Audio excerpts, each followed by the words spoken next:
गांव के एक कोने में एक पुराना और घना जंगल था जो सन्नाटे का जंगल के नाम से जाना जाता था। गांव वालों के लिए यह जगह डर की निशानी थी। कहा जाता था कि वहां अजीब घटनाएं होती हैं।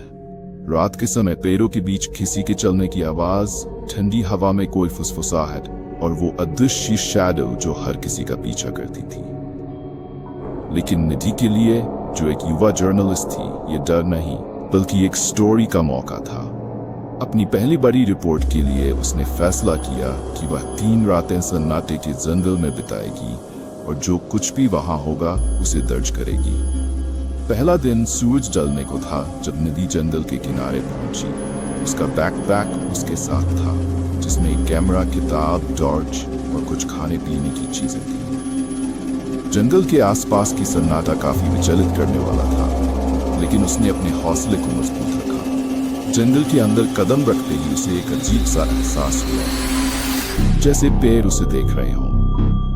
घने पेड़ों के बीच एक छोटी सी खाली जगह थी जहां उसने अपना टेंट लगाया। अंधेरा होते ही जंगल और भी ज्यादा डरावना लगने लगा। उसने अपनी किताब निकाली और अपने थॉट्स लिखने लगी। यहाँ सब कुछ अजीब, कोई पक्षियों की आवाज नहीं, न जानवरों की, बस एक डरावना सा सन्नाटा, जैसे जंगल खुद जिंदा हो और मुझे देख रहा हो। रात के 12 बजे उसने पहली बार सुनी एक हल्की सी फुसफुसाहट, बिल्कुल आग की रोशनी के बाहर से। उसका हाथ रुक गया। पेन अभी भी किताब के ऊपर था। हेलो, उसने डरते डरते कहा। एक अजीब सा सन्नाटा फिर से छा गया।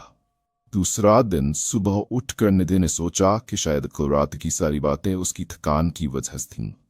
उसने अपना टेंट समेटा और जंगल के और अंदर जाने लगी। जंगल का एटमॉस्फेयर और ज्यादा भारी लगने लगा। पेड़ों की शाखाएं इतनी नीचे थीं कि सूरज की रोशनी भी मुश्किल से पहुंच रही थी। चलते चलते उसने देखा कुछ पेड़ों पर अजीब निशान बने हुए, जैसे किसी ने नाखूनों से रौंचा हो। उसने अपने कैमरे से उन निशानों की तस्वीरें ली और अपनी किताब में, यहाँ कुछ तो अजीब है। दोपहर तक उसे एक पुराना टूटा फूटा घर दिखा। घर काफी पुराना था, दीवारें काई से ढकी हुई थीं और खिड़कियां टूटी हुई थीं।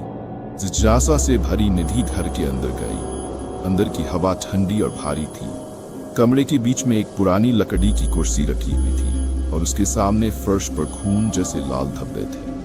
तभी उसने फुसफुसाहट दोबारा सुनी। इस बार आवाज काफी पास से आ रही थी। कौन है? उसने थोड़ा कांपते हुए कहा।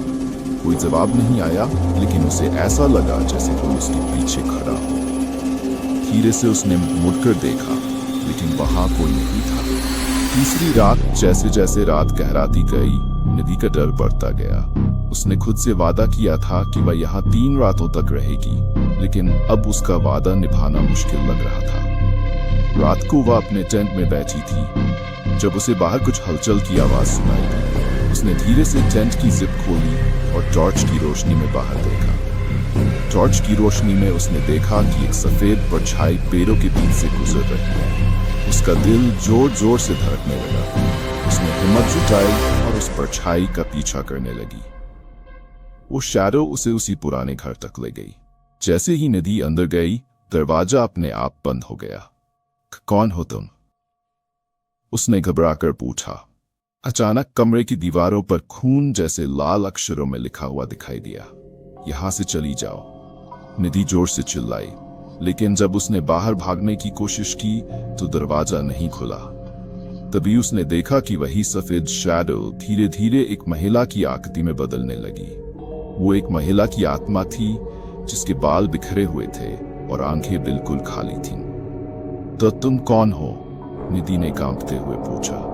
आत्मा बोली, मुझे इस जंगल में मार दिया गया था। मेरी आत्मा यहाँ फंसी हुई है। जो भी यहाँ आता है उसे मैं वार्न करती हूँ, तुम भी यहाँ से चली जाओ, वरना तुम्हारा भी वही अंजाम होगा जो मेरा हुआ था। निधि ने हाथ जोड़कर कहा, मुझे जाने दो, मैं यहाँ से चली जाऊंगी। आत्मा ने धीरे धीरे अपनी आंखें बंद की और दरवाजा अपने आप खुल गया।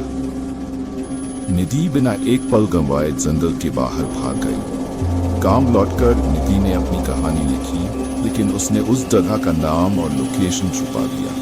वो नहीं चाहती थी कि कोई और उस डरावने जंगल में जाए। सन्नाटे का जंगल सिर्फ एक कहानी नहीं है, उसने लिखा, ये एक चेतावनी है।